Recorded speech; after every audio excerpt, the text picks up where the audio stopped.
Hello dear students, welcome back to my YouTube channel Oxford classes by Vishwas में आप सबका स्वागत है। दोस्तों आइए हम लोग आज अपने प्रोनाउन के सेशन को आगे ले चलते हैं और आज हम पढ़ते हैं emphatic pronoun.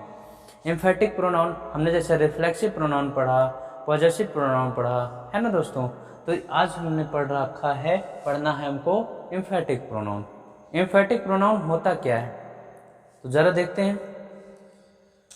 A pronoun which is, लिख सकते हैं इनका definition, a pronoun which is use to emphasize which is used to emphasize its subject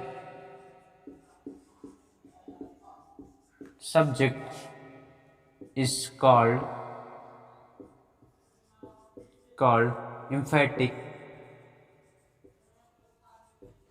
emphatic pronoun। अब ये जरा हिंदी में समझते हैं कि जब रिफ्लेक्स, याद रखिएगा रिफ्लेक्सिव प्रोनाउन हमने पढ़ा है ना, रिफ्लेक्सिव प्रोनाउन क्या करता है, वो क्या करता है यानी कि किसी का प्रभाव, यानी कि रिफ्लेक्सिव प्रोनाउन प्रभाव किस पे डालता है, सब्जेक्ट पर डालता है। ध्यान रखिएगा, रिफ्लेक्सिव प्रोनाउन का प्रयोग किसके लिए कहते हैं, किसी के जो है एम्फसाइज करने के लिए, जोर देने के लिए, है ना भाई। आइए जरा देखते हैं, जब इसको जरा समझते हैं। जब रिफ्लेक्सिव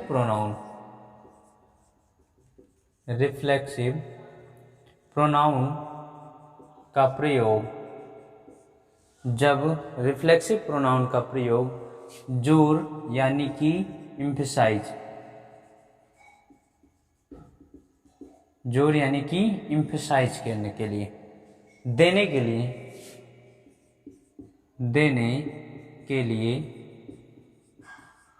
प्रयोग किया जाता है। किसका, ये रिफ्लेक्सिव प्रोनाउन का प्रयोग जब एम्फसाइज यानी जोर देने के लिए प्रयोग किया जाता है, प्रयोग के लिए प्रयोग होता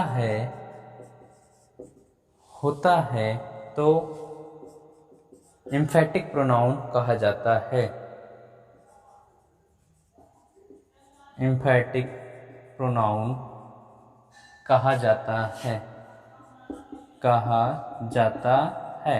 जिसका अर्थ होता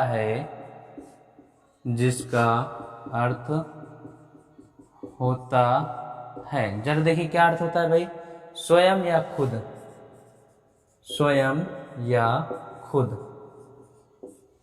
क्या होता है भाई, स्वयं या खुद।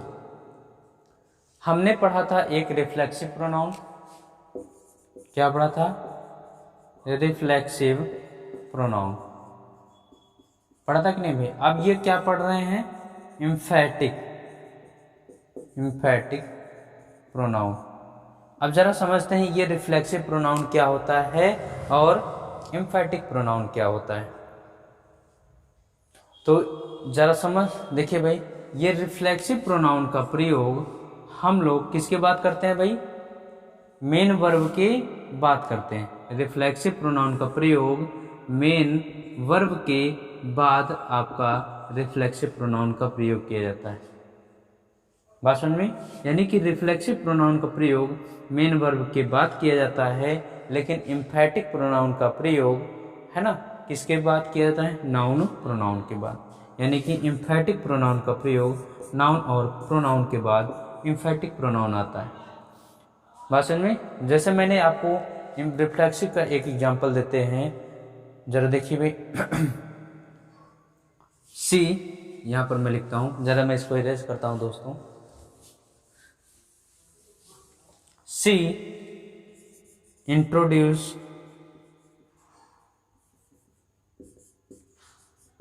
introduced himself. She introduced himself to the minister.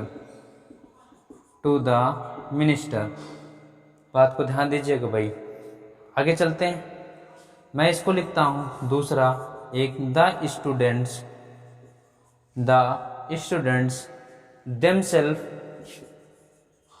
themselves are late.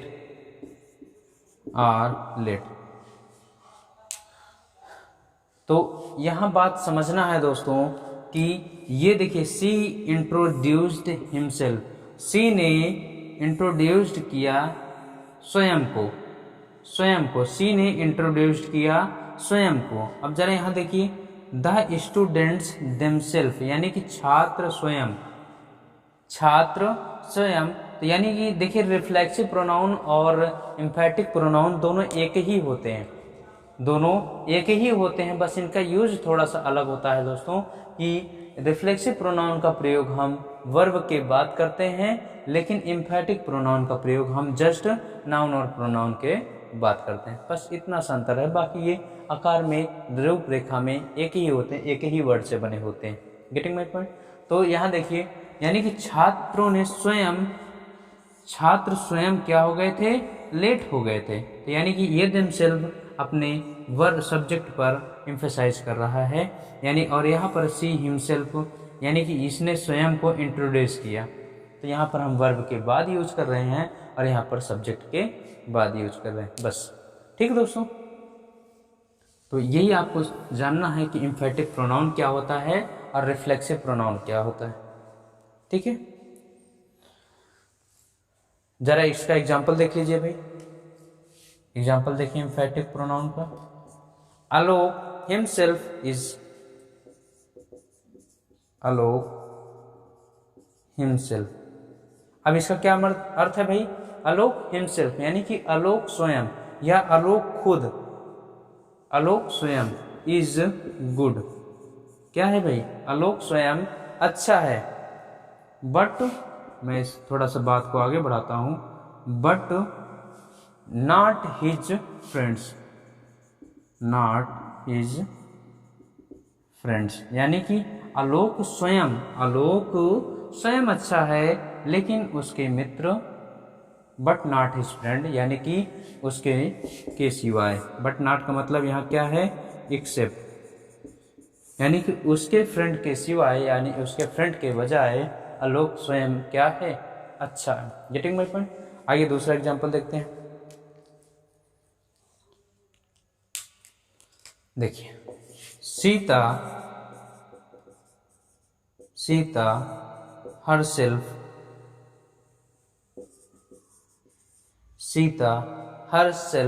is responsible for this mistake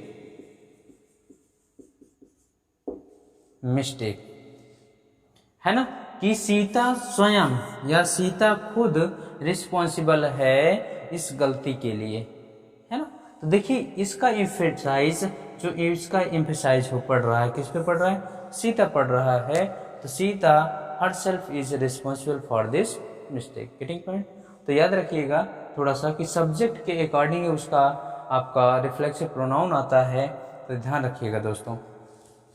यानी कि आपका ही होगा तो हिमसेल्फ, हमने सारा चीज़ें शुरू में ही लिखा दिया है, हिमसेल्फ होगा, सी होगा तो ये हरसेल्फ होगा, है ना। ये सारी चीज़ें हमने बहुत शुरू में ही बता दी हैं। तो आइए आगे चलते हैं दोस्तों, बात को आगे बढ़ाते हैं। एम्फैटिक प्रोनाउन समझ में आया? नोट लिख लीजिए थोड़ा सा, नोट वही लिखना है दोस्तों कि रिफ्लेक्सिव प्रोनाउन का प्रयोग मेन वर्ब के बाद किया जाता है। नोट लिखिए, रिफ्लेक्सिव प्रोनाउन का प्रयोग वाक्य में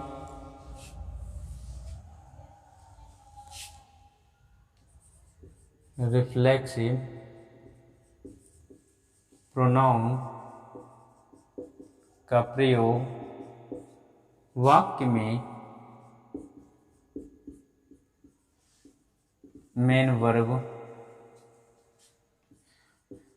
के बाद किया जाता है। मेन वर्ब की बात किया जाता है, जबकि एम्फैटिक प्रोनाउन का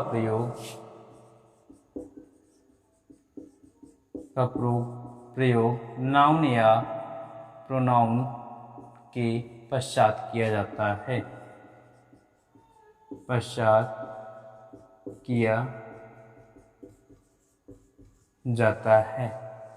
बात समझ में दोस्तों, यानी कि तुरंत पश्चात किया जाता है भाई, है ना। जैसे मैं आपको एग्जांपल देता हूँ, एक आपके एग्जाम का पूछा हुआ क्वेश्चन है, आई माई सेल्फ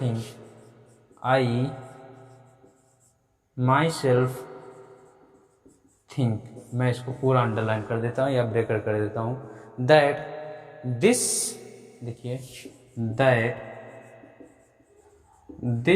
इन्वेस्टिगेशन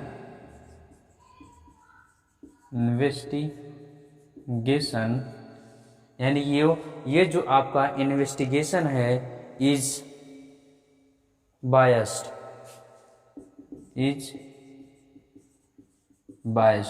क्या होता है, किसी रूढ़िवादिता से होना या पूर्वाग्रह से ग्रसित होना, वही आपका बायस्ड होता है। ये आपका CHSL 2016 में पूछा गया, CHSL 2016 का है। देखिए ऑप्शन क्या बनाया था भाई, पहला ऑप्शन ये बनाया था आई थिंक, जरा देखिए भाई, I think my self.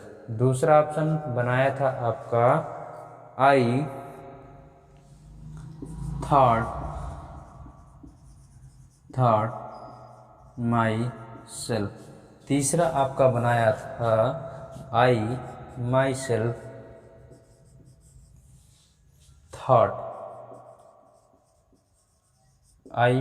Self thought चौथा ऑप्शन आपका नन ऑफ दिस या नो इम्प्रूवमेंट कह सकते हैं, नो इम्प्रूवमेंट।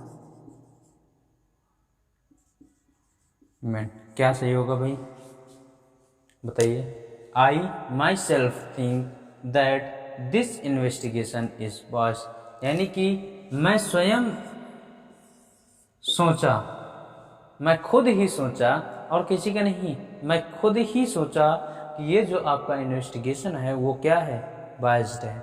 बात को समझते हैं, आई थिंक माई सेल्फ, मैं सिर्फ सोचा, ध्यान दीजिएगा, मैं सिर्फ सोचा और कुछ नहीं किया, लेकिन यहाँ आई माई सेल्फ थिंक, मैं खुद सोचा और कोई नहीं सोचा। ध्यान रखिएगा दोस्तों, अर्थ को समझिएगा। यहाँ पर आई थिंक माई सेल्फ यानी कि मैंने सिर्फ सोचा, थिंक माई सेल्फ मैंने सिर्फ सोचा और कोई काम नहीं किया। यहाँ पर देखिए आई माई सेल्फ थिंक यानी कि मैं स्वयं सोचा और कोई नहीं सोचा।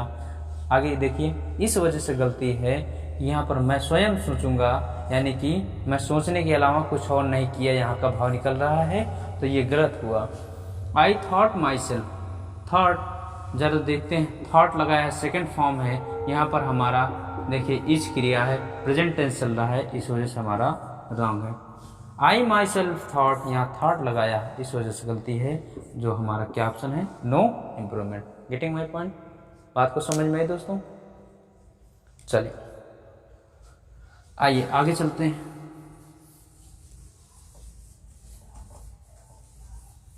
एक एक अच्छे से आप लोग नोट करते चलिए। ये इम्फेटिक प्रोनाउन था जो जिसमें कुछ खास नहीं है दोस्तों, बस यहीं पर आपको एक क्वेश्चन पूछा जाता है कभी कभी, जैसे मैंने अभी बताया कि कभी कभी जो खुद के लिए आता है या फिर जो हम एक्टिविटी करते हैं उसके लिए आता है, तो आप उसको ध्यान दीजिएगा थोड़ा। आइए चलते हैं डिमॉन्स्ट्रेटिव प्रोनाउन।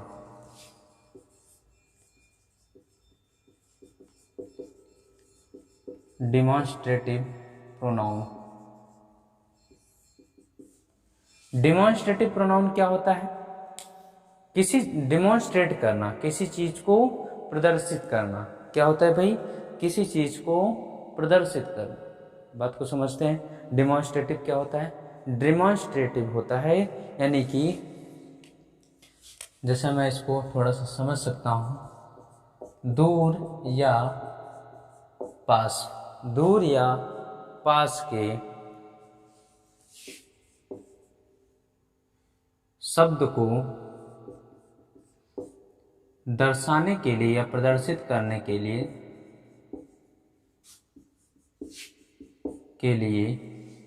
डिमॉन्स्ट्रेटिव प्रोनाउन का प्रयोग किया जाता है, के लिए डिमॉन्स्ट्रेटिव प्रोनाउन का प्रयोग किया जाता है,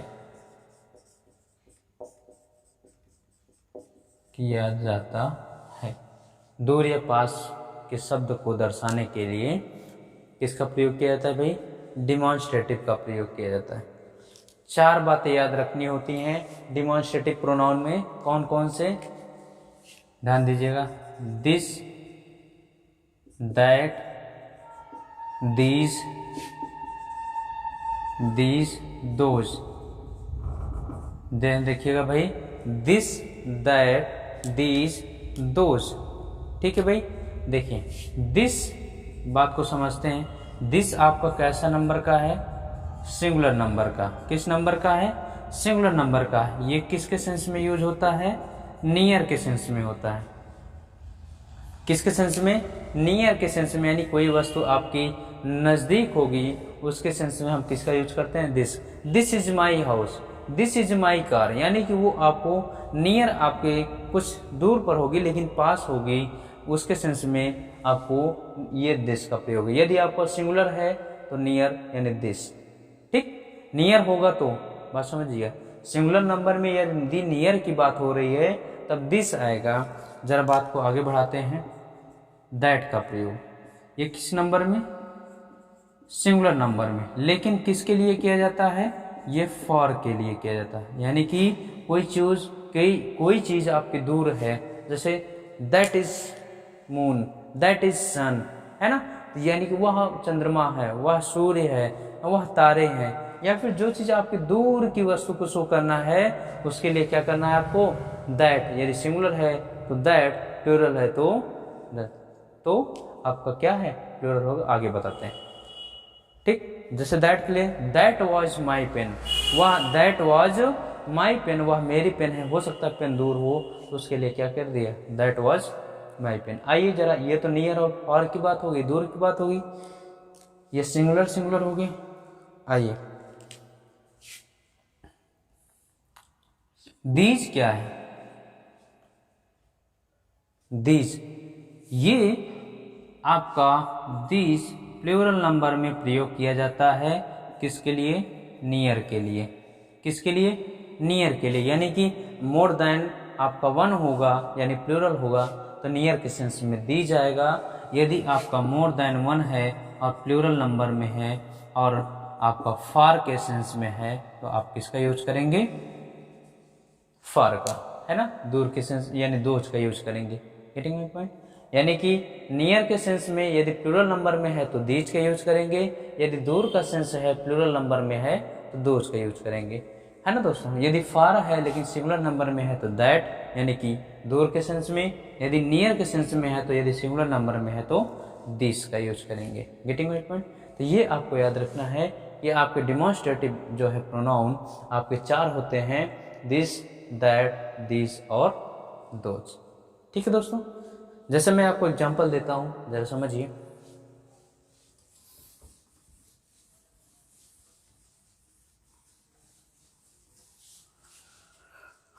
देखिए भाई, एग्जांपल फर्स्ट,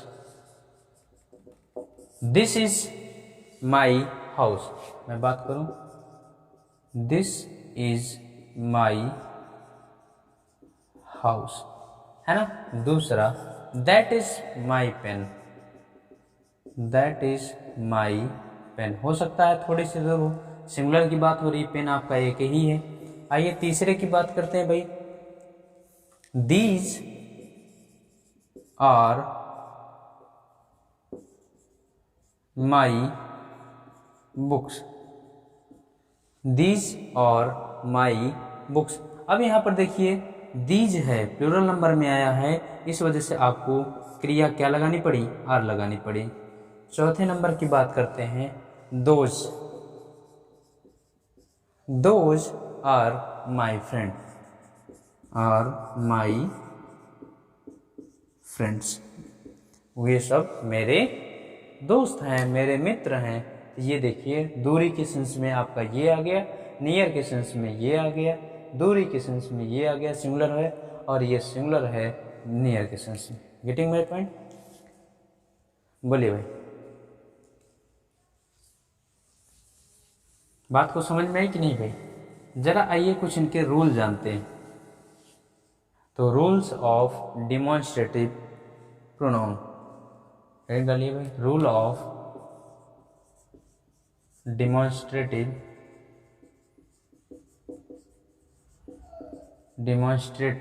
प्रोनाउन।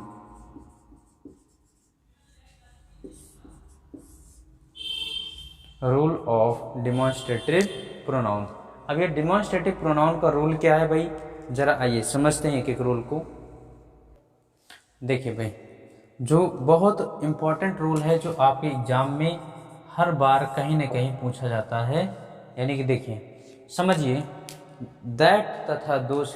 देखिए दोस्तों, दैट तथा दोज, आपकी ये जो दैट है और जो आपका दोज है, इनका प्रयोग नाउन की रिपीटिशन को रोकने के लिए भी किया जा सकता है ना भाई? नाउन की, मैंने क्या कहा भाई, दैट तथा दोज का प्रयोग नाउन की रिपीटिशन को रोकने के लिए प्रयोग किया जाता है। कैसे? जैसे मैं बात करता हूं, देखिए द मैंगोज, मैं बात करूं the mangoes of Delhi, the mangoes of Delhi are sweeter than Mumbai. समझ लीजिए कि एसएससी का बहुत ही फेवरेट क्वेश्चन बनता है ये सब। The mangoes of Delhi are sweeter than Mumbai, है ना? तो बात को समझिए दोस्तों। पहली बात तो यहाँ पर हमको ध्यान देना है कि क्या हो रहा है, the mangoes of Delhi, Delhi का क्या, आम, दिल्ली का क्या, आम। जब कंपैरिजन हमारा दिल्ली के आम से हो रहा है तो यहाँ पर दैन लग गया, कंपैरिजन आया, तो मुंबई के आम से ही होना चाहिए, लेकिन यहाँ मुंबई से कंपैरिजन कर रहा है ना दोस्तों? यानी कि द मैंगोज ऑफ जो दिल्ली का आम है वो मुंबई से मीठा है ना? तो गलत बात है दोस्तों, ये आपका रॉन्ग क्वेश्चन है, रॉन्ग है। जरा कैसे सही करेंगे इसको, तो बात को समझिए। यहाँ पर the mangoes of Delhi are sweeter than. अब देन देखिए दोस्तों, अब यहाँ पर हमको नाउन क्या है हमारा, मैंगो। अब इस मैंगो की रिपीटिशन को रोकने के लिए, इस मैंगो, यदि मैं कह सकती, यदि फिर मैं लिखूं than sweeter of, than mangoes of, ऐसे ऑफ मुंबई, इस तरह से मैं लिखूं देन मैंगोज ऑफ मुंबई, ठीक। तो इस नाउन की रिपीटिशन जो यहाँ आई है, इसको रोकने के लिए हम दैट या दोज का प्रयोग करते हैं। कैसे? अब ये देखिए, यहाँ पर आपका मैंगोज आया है एक बार, यहाँ पर भी हमारा मैंगोज यूज किया मैंने, तो इस मैंगोज के रिपीटिशन को रोकना है। तो जरा ध्यान दीजिए, मैंगोज हमारा सिंगुलर है या प्लूरल? यदि सिंगुलर होगा तो दैट का यूज करते हैं, यदि प्लूरल होगा तो दोज का यूज करते हैं। तो मैंगोज यहाँ पर हमारा प्लूरल है, इस वजह से यहाँ पर क्या लग जाएगा, दोज। क्या लग जाएगा, than those of Mumbai. Getting my point? Than those of Mumbai. पहले बताइए भाई, इतनी बात समझ में आई आपको? आइए आगे चलते हैं, एक और एग्जांपल देते हैं। एक और एग्जांपल देते हैं, जरा बात को समझिए। जैसे मैं कह दूं द वाटर ऑफ गंगा, मैंने क्या कहा भाई, the water of the Ganga, ऐसे लिख लिए भाई, मैं इसको स्पेसिफिक कर दिया, सिर्फ गंगा का पानी है ना। The water of the Ganga is sweeter than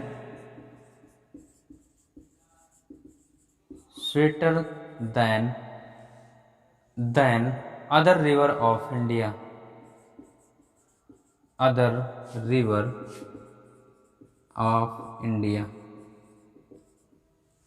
बताइए क्या गलती है भाई, बोलिए क्या गलती है यहाँ पर। The water of the Ganga is sweeter than other river of India, यानी कि बात को समझिए, मैंने यहाँ गंगा के वाटर की बात की है ना, मैंने यहाँ गंगा के वाटर की बात की है, लेकिन कंपैरिजन यहाँ क्या किससे कर रहा है, रिवर ऑफ इंडिया, नदियाँ, भारत की नदियों से जो है कंपैरिजन कर रहा है, लेकिन मैं यहाँ पर वाटर ऑफ गंगा की बात कर रहा हूँ, तो इस वजह से आपका ये रॉन्ग क्वेश्चन है दोस्तों। सही कैसे होगा, तो the water of the Ganga is sweeter, यदि मैं इस तरह से भी बना सकता हूँ देन, यानी बता रहा हूँ, देखिए किस तरह से और एक गलती दे सकता है, देन ऐसे लिख सकता है the water of any other river of India, river of India, इस तरह से। देखिए अब यहाँ क्यों गलती, बात को समझिए, यहाँ क्यों गलती है भाई, तो जरा देखिए द वाटर, मैंने यहाँ पर नाउन की रिपीटिशन को हमको रोकना है, यानी कि इस नाउन को आपको रोकना है कि नाउन के रिपीटिशन ना होने पाए, तो हमको यदि ये सिंगुलर होगा तो दैट का यूज होगा, प्लूरल होगा तो दोज का यूज होगा दोस्तों। तो यहाँ पर क्या यूज होगा, मैं यहाँ लिख रहा हूँ द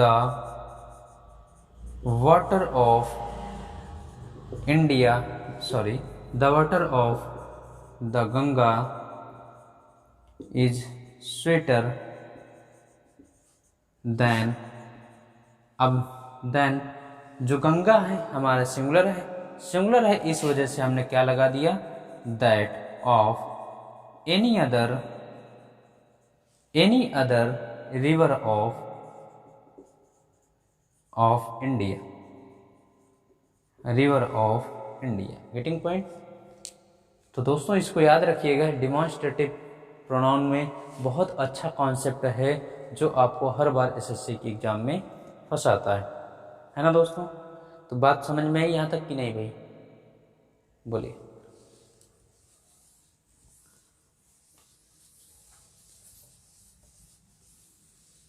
तो इसको अच्छे से नोट करिए और अच्छे से नोट्स बनाइए, प्रैक्टिस करते चलिए। नेक्स्ट हमारा है डिस्ट्रीब्यूटिव प्रोनाउन।